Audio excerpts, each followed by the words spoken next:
Si Will naisip magbawas ng oras para sa weekly task para makapagbahagi si Clarice.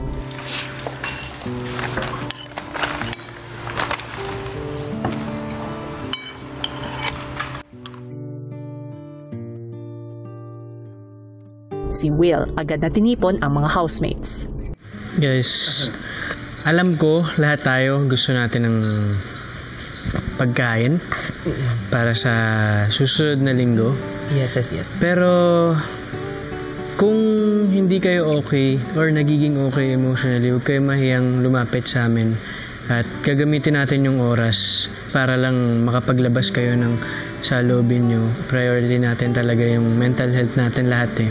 And alam ko mahirap to. Mas marami tayong maiisip ngayon dahil hindi tayo nagsasalita. Nasisente lang ako kasi syempre hindi tayo nakapag-usap. Wala, naalala ko lang kasi Holy Week, so naalala ko lang yung family ko. Naalala ko lang papa ko. Kasi every Holy Week, syempre kumpleto. But kasama natin family at eto, first time. Naalala ko lang papa ko. Napathrowback lang ako kanina kung anong ginagawa namin this month. Last year, nung kumpleto pa kami.